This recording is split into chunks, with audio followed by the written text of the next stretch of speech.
शासनपति प्रभु महावीर स्वामी को हम वंदन करते हैं। सभी गुरु भगवंतों को तिकोतों के पाठ से वंदन करते हैं। श्रद्धावान भाई और बहनों, आपके अंदर विराजित आत्मा को माजलगांव से सुभाष कोठारी का सादर प्रणाम, सादर जय जिनेन्द्र। अंतगढ़ सूत्र पर ये मेरा 51वां वीडियो है। कल हम देख रहे थे कि देवकी रानी अपने पुत्र को समझा रही है कि तुम एक दिन के लिए राज सिंहासन पर बैठ जाओ। अब देवकी रानी ने ऐसा बोलना चाहिए क्या? पुत्र दीक्षा ले रहा है तो उसको प्रोत्साहित करने के बजाय उसमें रुकावट नहीं कर रही क्या देवकी रानी? अगर समझो वो दीक्षा ले रहा है तो उसको कहना चाहिए कि तुरंत ले ले, ये अच्छे काम के लिए विलम्ब मत कर। लेकिन ऐसा कहने के बजाय देवकी रानी उसे क्या कहती है कि तुम कम से कम एक दिन के लिए तो भी राजा बन जाओ। ऐसा क्यों कहती है देवकी रानी? क्या उसकी इच्छा नहीं क्या कि मेरा पुत्र आगे बढ़े? क्या उसकी इच्छा यही है कि मेरा पुत्र बार बार जन्म मरण कर ले? और उसने पहले 6 पुत्रों को जो ऋषि मुनि बन गए उनको तो उन्होंने कहा कि तुम अब ऐसा कार्य करो कि वापिस जन्म लेना ना पड़े। फिर इस पुत्र के लिए ये रुकावट क्यों कर रही है? गुरु भगवंत हमारे को समझाते हैं कि ये देवकी रानी अपने पुत्र की कसौटी देखती है कि ये सही में भविष्य में विचलित तो नहीं होगा, ये बीच में ही दीक्षा पर्याय छोड़ के तो नहीं देगा। वह देवकी रानी अपने पुत्र की कसौटी लेती है। तो गुरु भगवंत हमारे को ये समझाते हैं, जब हमारे आज के जीवन में, आज के समय में जो दीक्षार्थी है उनकी कसौटी हम लेते हैं क्या? अगर लेते होंगे तो बहुत बढ़िया बात है, लेकिन अगर नहीं लेते होंगे, भावना के वशीभूत होकर अगर हम दीक्षा दे रहे हैं तो ये दीक्षा द्रव्य दीक्षा ही होगी, ये उसकी भाव दीक्षा नहीं होगी। उसको सही मार्ग वो नहीं मिलेगा, वो भटक जाएगा। वो न भटके और उसका दीक्षा पर्याय कम से कम समय में उसके अधिक से अधिक कर्म क्षय हो, इसके लिए उसको एकाग्र मन करने के लिए उसका मन परिपक्व है कि नहीं, ये टेस्ट करना माता पिता का, भाई का कर्तव्य है, परिवार का कर्तव्य है। तो इस प्रकार उन्होंने कहने के पश्चात गजसुकमाल क्या करता है? गजसुकमाल देखता है कि इनकी इच्छाएं है ना, ये मेरी बात मान रहे नहीं। अब इनकी इच्छाएं है ना कि मेरे को राजा बनने की, तो ठीक है, वो मौन स्वीकृति देते हैं, यानी वाणी से स्वीकृति नहीं देते लेकिन खामोश बैठते हैं। इसका मतलब मौन स्वीकृति उन्होंने दी। एक दिन के लिए क्यों होता नहीं राजा बनने की। अब जब वो राजा बनने के लिए स्वीकृति देते हैं तो उस समय इनको खुशी होती है कि चलो ये राजा तो बन रहा है ना, आगे ये क्या करता है, यहाँ तक तो हमारी कसौटी सही दिशा में चल रही है।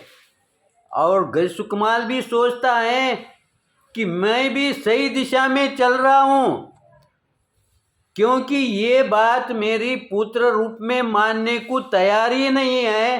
तो ठीक है, अब इसको दूसरा पर्याय, वो राजा बन जाता है। अब जब राजा बनता है, राज सिंहासन पर जब बैठता है, उस समय उसकी उम्र गिनी नहीं जाती, उसकी उम्र देखी नहीं जाती, क्योंकि उस समय वो माता पिता से सबसे बड़ा होता है।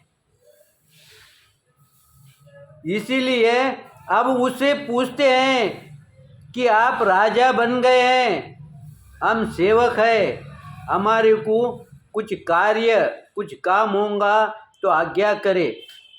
उस समय गजसुकुमार सोचता है कि अब यही समय है, और वो कहता है कि मेरा एक ही कार्य है, मैं दीक्षा लेना चाहता हूँ, उसकी तैयारी करो। अब ये यहाँ पर इनकार नहीं कर सकते,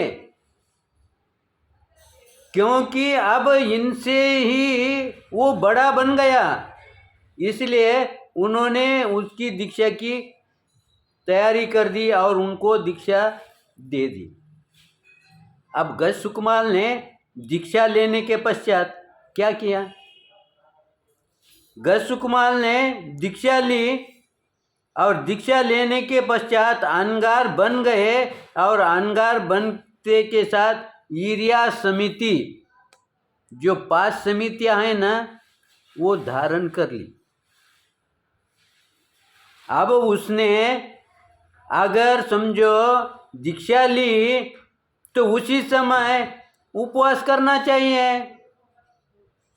अगर समझो उसने उपवास पहले ही पचकाया होगा तो सामयिक करना चाहिए। अगर हम ये कहते हैं कि उनकी 3 करण 3 योग से सामयिक है, पहले ही वो सामयिक में मौजूद है, तो वो ध्यान में बैठना चाहिए। फिर उन्होंने दीक्षा लेते के साथ ईर्या समिति 5 समिति का उन्होंने अंगीकार क्यों किया? वो गुरु भगवान ये समझाते हैं कि जब तक तुम 5 समिति का वो धारण नहीं करोगे, तब तक कि तुम्हारी आगे की क्रिया कोई भी द्रव्य क्रिया ही होंगी। और द्रव्य क्रिया करते करते हमारे कई जन्म व्यतीत हो गए। अब हमारे को भाव सामयिक में जाने के लिए हमारे को भाव द्रव्य में जाना पड़ेगा, और भाव द्रव्य में जाने के लिए ईर्या समिति, भाषा समिति, येषणा समिति, ये जो 5 समितियाँ हैं ना, इसको पहले धारण करना पड़ेगा। इसलिए गजसुकुमार ने पहले इसको धारण कर लिया, और धारण करके अब जब ये धारण हो गई समितियाँ, उसके बाद वश करके वे गुप्त ब्रह्मचारी बन गए। क्या गुप्त? गुप्त ब्रह्मचारी। हम ब्रह्मचारी कैसे बनते हैं? हम बाह्य ब्रह्मचारी बनते हैं, लेकिन ब्रह्मचारी की हम अगर पहचान लिए हैं तो हमारा द्रव्य पहचान नहीं होता है, भाव पहचान इसीलिए नहीं होता क्योंकि हमारे आँखों में अभी भी विकार जागृत है। जो 9 वार सहित ब्रह्मचार्य बोलते हैं, वो हमने अंगीकार किए क्या? हमने तो सीधा उठे पहचान ले लिए, हो गया पहचान। अब हमारे को तसल्ली, मन को तसल्ली मिल गई कि मेरा ब्रह्मचर्य व्रत का पहचान हो गया, एक व्रत का मैंने पहचान धारण कर लिया। लेकिन ये एक व्रत का पहचान सही ढंग से हुआ नहीं। सही ढंग से पहचान तुम्हारा कब होगा? जब ब्रह्मचारी कोई भी अंश में अब्रह्म बोले तो उसका खंडित न हो, इस तरह का उसका मन से होना चाहिए, न कि शरीर से। हम शरीर से ब्रह्मचारी बनेंगे, लेकिन इसकी मान्यता नहीं है। ठीक है, भाव में जाने के लिए ये हम करना जरूरी है, लेकिन सही ढंग से हमारे को ब्रह्मचारी का पहचान लेने के पहले उसकी जानकारी लेना जरूरी है। इसलिए उन्होंने पहले ईर्या समिति, देखो वो कौन से लाइन से आगे बढ़ रहा है। वो लाइन हमारे वर्तमान में, हमारे संसार में हम वो लाइन से चलते हैं क्या? नहीं चलते होंगे। जब ध्यान में आया उस समय भी हम शुरुआत कर दिए, वो लाइन से चलते गए तो हम सही राह से चलेंगे। सही राह से चलेंगे तो हमारी जो गंतव्य स्थान है, जो मंजिल है, वो प्राप्त होंगी। नहीं तो हम भटक जाएंगे। एक बार भटक गया आदमी तो वो विचलित होगा।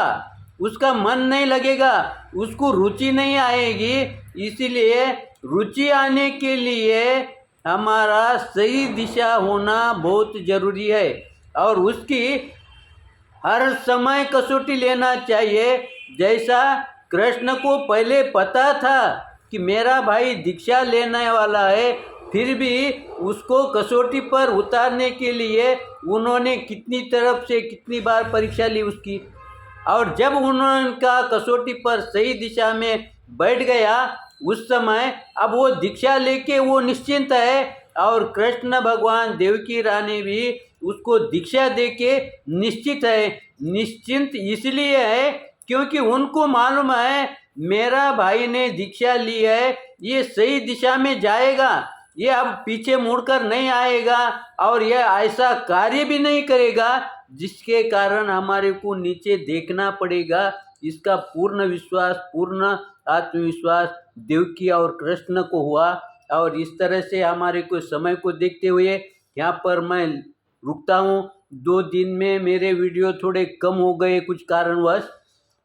इसमें कोई अगर गलत हुआ होगा तो मेरा अज्ञान समझ लीजिए, सही होगा तो लाइक करें, शेयर करेंगे, इसी आशा के साथ ओम शांति।